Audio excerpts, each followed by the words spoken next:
Welcome back, everybody, to the bonus round from the I Am 8-Bit Gallery in Los Angeles. It's Jeff Keighley here with Marcus Beer, the Annoyed Gamer, Michael Pachter, and Paul Semmel. We've gone through Nintendo, Microsoft, and Sony. Now we're going to turn to some of the other big headlines, the trends this year in gaming. Let's talk about, first of all, the big publishers. EA, Ubisoft, THQ, Activision.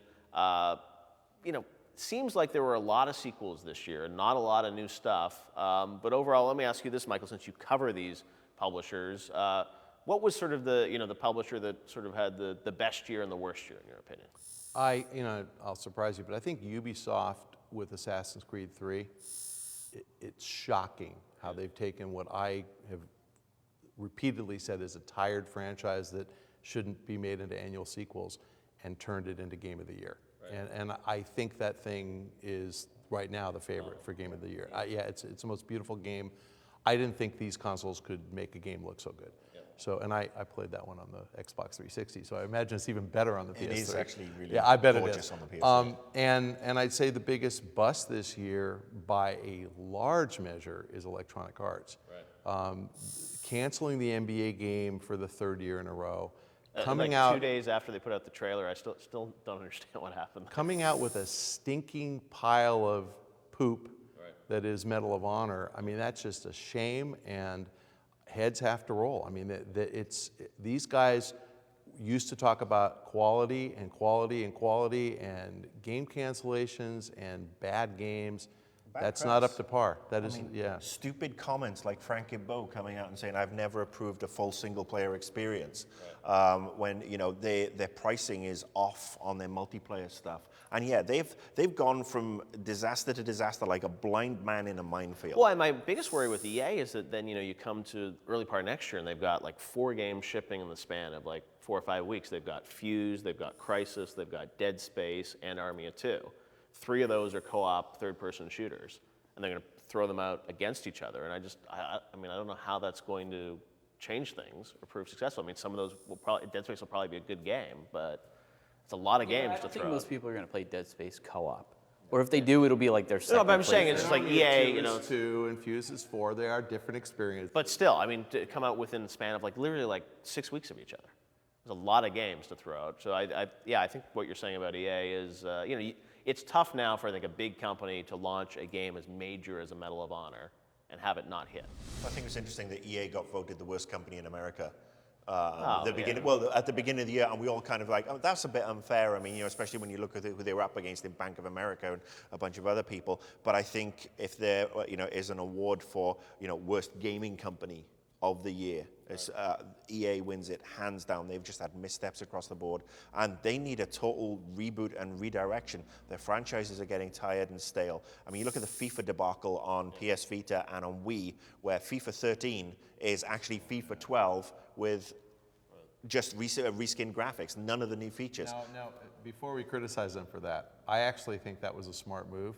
And that shows a lack of commitment to the Wii and to the Vita. And they're saying handheld's dead, so we're not going to make a separate SKU for it. You know what? And the Wii is dead. I actually think that's why you got that reskinned experience. I am about that. I'm not concerned about EA's bottom line on that. I am actually going to say, for the gamer, as somebody who plays the soccer games and loves the soccer games, that they shouldn't have friggin' released it.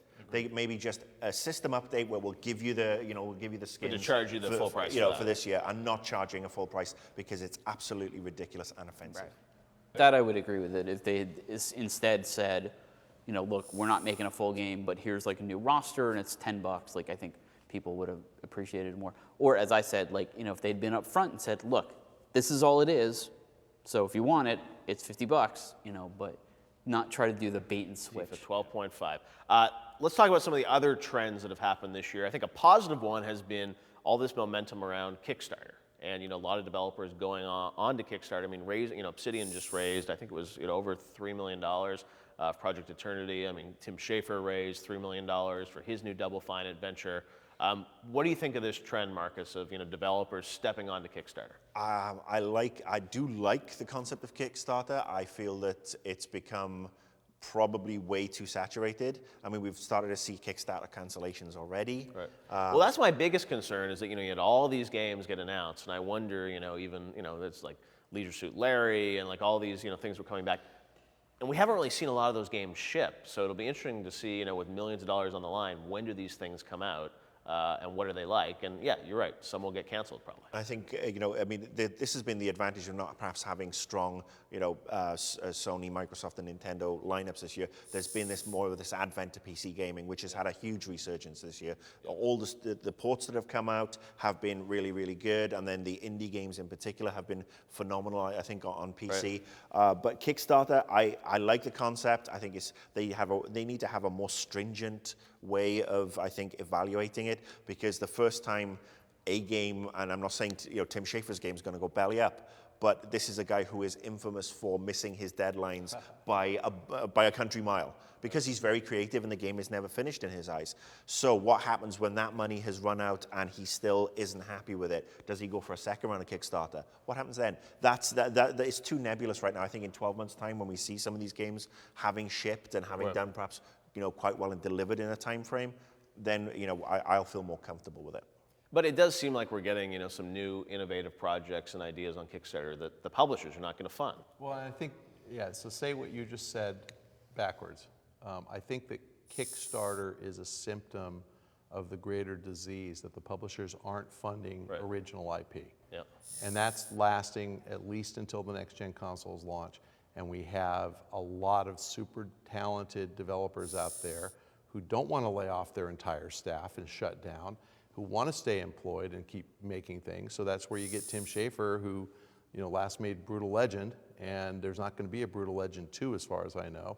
And he's going to keep his studio busy. And Obsidian working on South Park, that was South Park, right? Uh-huh. Yeah, working on South Park last, but they were doing more or less contract work and working on Fallout 3. I think they want to keep their people busy until they start to get the opportunity to work on new stuff. So it's sad, because I think the game industry publishers probably employ fewer people now making games than they have in history. Right. And that means that there's a lot of really talented people out there looking for something to do. Kickstarter gives them an opportunity. So Kickstarter's great, because I think it keeps content coming. I wonder what will happen 2 years into the next cycle when everybody's back fully employed.